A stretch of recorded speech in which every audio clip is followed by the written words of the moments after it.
The Unraveling of Puptheband by Pup, the band. Well done there. Well, I think seeing some of your social media posts recently, Alex, I think Pup have won you over, have they, with this one? Massively so, yeah.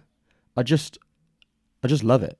I think I said it when we reviewed Matilda, but it's the sort of how they're effortlessly hopeless but relentlessly optimistic. It's like they're never going down without a fight sort of mentality to their sound, and I just really like it. There's the way that like the guitar can go from this really dancing, super happy melody, and then the next song is something like, I mean, even within a song like Totally Fine, the verses are like punishing and really angry, and then the chorus explodes, and it's just like in the video when like they're dancing to, yeah.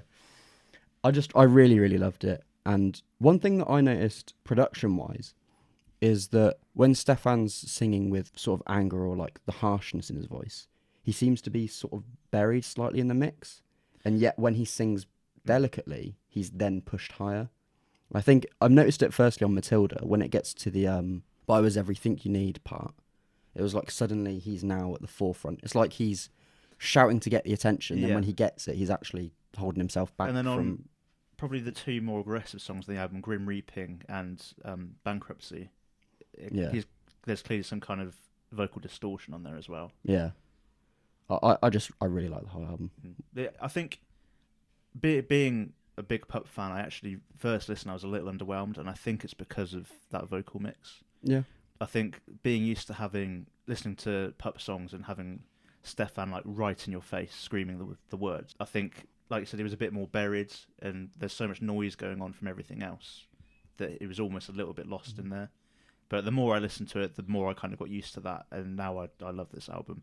I think it was purposeful though. It was like to create this sense of like struggling to get yourself heard over, everything else that's going on. Well, I'm just want to stay on that point there with that kind of like with the vocal mix. What I found really interesting is that when he's performing on there, it's so central to the song at that moment, and that I was really drawn to hearing that.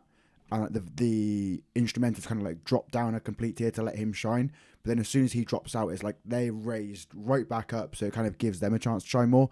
It's like there was a nice back and forth, and the dynamic and the mix between them, which was it was refreshing in a way, because it was like almost binary, that you wouldn't have one without the other. I think that's like the sort of the fighting between him and the instrumentals sort of relates to, I think it's in one of the Four Chords songs where he's like, I vote to end democracy in the band. I was going to say, could that kind of tie in with almost the theme of the album, of them being like a business and falling apart kind of thing?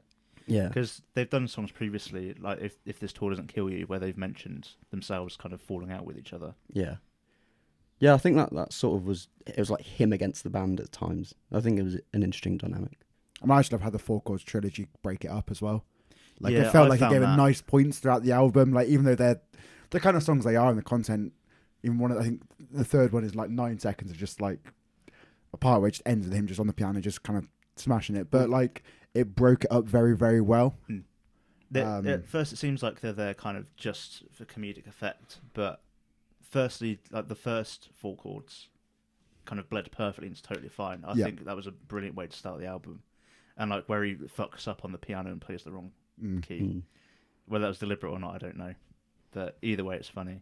It's hard to tell with this band, isn't it? Yeah, it is. And then the second edition of Four Chords, 5 chords, that to me felt like almost being in an elevator and going up to the next level. And when the doors open, you have Waiting there just to slap you in the face. Great riffs on with that. some heavy riffs. Love the riffs on that. Just a huge chorus, which is basically just 3 words. Yeah. It's just light-hearted and fun as well. Like throughout it, it wasn't something like even just listening to it like to critically kind of analyze and go through, because it felt like such enjoyment, and you kind of get a sense that when they're writing this as well, they're just having fun with it. It's just it's just really, really enjoyable for that. I think the singles to me definitely still stand out as very strong, and probably my favourites, with Totally Fine and Matilda in particular. Like absolutely love them, and I just enjoyed like the distinct sound they have in their production, because they don't sound like anyone else. It's very unique, and you don't necessarily know who you can compare them to. I also think it's interesting that the trilogy was called 4 chords, and yet I think they're so good at crafting a chord progression that's like completely unique, but yet like when you hear it, it's like so obvious in hindsight that that's where that chord progression was going. But the first time I heard the start of Robot Writes a Love Song, I was like, what the hell is this? And now it's just like that it couldn't have been anything else. Yeah. Like, and then the whole 4 chords thing sort of being a parody of that, I think it was just really cool. Yeah. Like James said, I think the singles were probably the better songs. I think Totally Fine was my favourite. But of the non-singles, I'd say Habits stood out to me the most. My only kind of gripe with it is that synth at the start doesn't reappear throughout the rest of the song. Yeah. It felt like it would have been good to have that kind of crop up again. But other than that, I really liked it. Great album. I cannot wait for 2000 Trees. It's probably now my most anticipated set of that festival. Mine too. Nice. But it already was.